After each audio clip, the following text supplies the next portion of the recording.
You don't need to go to Niagara Falls when you can eat some Brian balls. What's going on, NASCAR Authentic Selectors and Diecast Reviewers on YouTube? This is Original Big Brian here. Welcome back to another NASCAR Authentic Diecast review on my YouTube channel. And today it's going to be a really another cool, awesome review from Wave 11. And this is another cool car that I picked up at my local Walmart along with the other cars from Wave 11.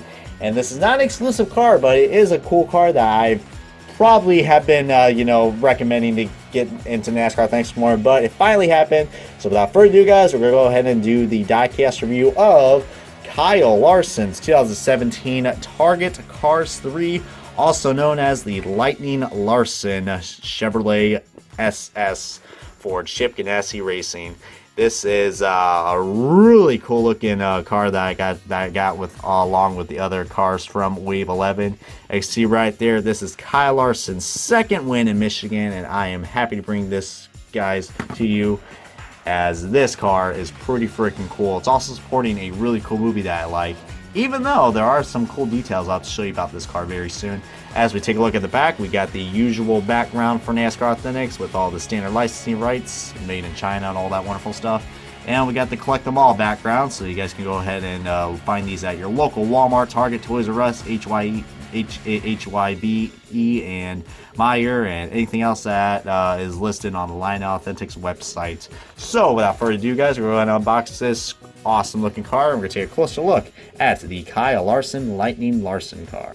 I have to say, this guy has impressed me a lot, especially at a track like Michigan. This guy is the new king of Michigan. Ladies and gentlemen, Kyle Lightning Larson. Man, this car, I've been looking forward to review this, guys. But before we do that, guys, we're going to go ahead and look at the little accessory that comes with this, and it is a race version card. So this is something very similar that the 124s usually put up, as my camera does not really want to focus, so bear with me. There we go. We can see Larson right there. And the fire suit does look a little plain. You're probably wondering what is going on right there. Well, there's no Monster Energy logo because they can't promote that in 164s, and there's no Cars 3 logo as well because this car is representing the Cars 3 paint scheme. But we'll be talking about that very soon in this diecast review, as you guys can take a look at the back of this card, which has all the, if you want to be a stat freak, then there's all your stats right there. So pretty cool right there. Larson definitely has found his name in NASCAR now, because he has now 3 wins in Michigan, but this is actually his second win in Michigan and also his third career win in his Cup Series career. So yeah, guys, this car is a beauty. I will say so myself. Man, you can call this car whatever you want, but I specifically would like to call this car the Lightning Larson car in honor of Lightning McQueen from Cars 3. Which, if you guys have not seen that movie, I'm sure it's actually on Netflix now, so you guys can have the opportunity to watch that movie. I think it is a better sequel than what Cars 2 was. But as I'm going to give you guys a 360 view of this car, we're going to be looking at all the details on this car, especially since it is a race win car. And note how I pointed this out, that this is not an exclusive car. This car was made in the Standard Gold Series as well, so you have many opportunities to get this car. However, I do probably recommend the Gold Series car over this car because, it does not have the name banner or the Monster Energy banner as well. But then again, the 164s don't have that, but at least they have the name on the back. But NASCAR Authentics doesn't allow that for some odd reason. But we also got the race winner stickers as well because he won Fontana and at this race as well. And you can see this car also has another thing as well besides the Monster Energy logo missing. There's supposed to be a Cars 3 logo right here. And the Connaught logo is supposed to be right here. However, though, Disney was very, they didn't really want to, I think Disney had the licensing rights with Mattel, and let's just say they couldn't come in agreement to get this car produced. However, the Lionel, since Lionel does like to remove logos on cars, they had this genius idea to remove the Cars 3 logo, and I have to say, that's a smart move, because otherwise we wouldn't have this beautiful diecast produced, and I'm glad they made this in both scales. I'm sure for any hardcore Larson fans, they are going to absolutely love this car, because this is a nice little change of the paint scheme that we have for Kyle Larson. And it's very cool that we got Coca-Cola action on the deck as well. Usually Coca-Cola has been very hard to come by now on 164 diecast.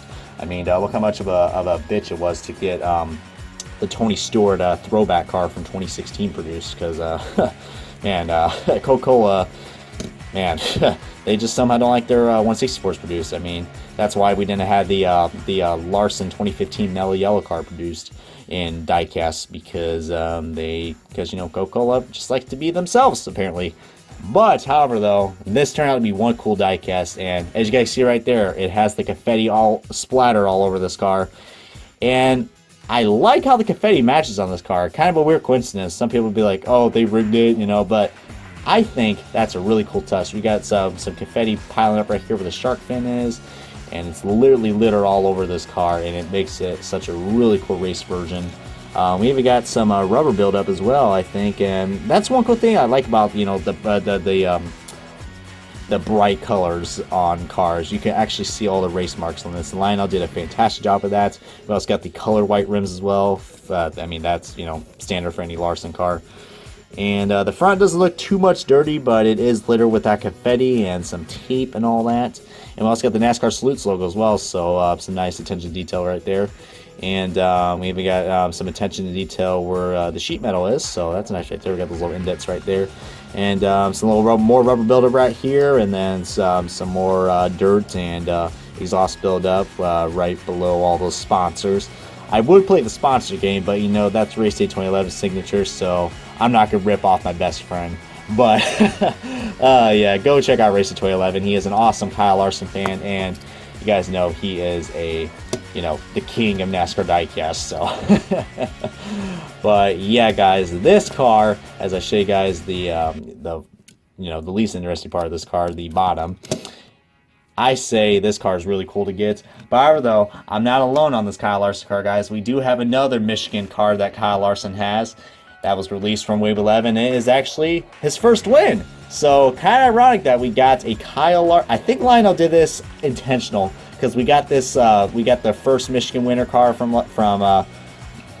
2 years ago from Wave 11 2016, and then what do you know? For Wave 11 2017, we have another Kyle Larson Michigan winning car. Man, Lionel, you sketchy people. Gotta love them. But yeah, you can definitely see, I mean, and sadly, this will be the last Target car produced as well for NASCAR Authentics, as far as I know. Which I still find it funny that we have a Target car produced and they sell it at Walmart. Talk about bitter rivals right there.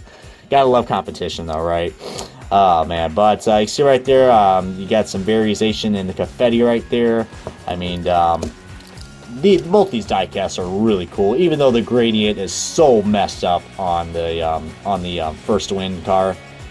Both these diecasts are worth getting. They're both unique in their own little ways. Plus, you got yourselves a really cool Michigan collection right here. Now, Lionel also to complete this collection, now Lionel just needs to make the late Michigan winner, the late Michigan win car from Kyle Larson, because he did won both Michigan races for 2017. So who knows, guys? Larson's got a streak going on right now for Michigan, and who knows? I mean, he's looking like to be the king of the Irish Hills as far as we know. But that's mostly all I got to say about the Kyle Larson Lightning Larson car. So I hope you guys enjoyed this diecast review of this really cool race win car. And feel free to comment below on what cars you guys want me to review next for Wave 11, as I'd be happy to review most of the wave for that for Wave 11, guys. But that's all I got to say, guys. So comment, like, subscribe, and I will see you guys next time on another NASCAR Authentics diecast review.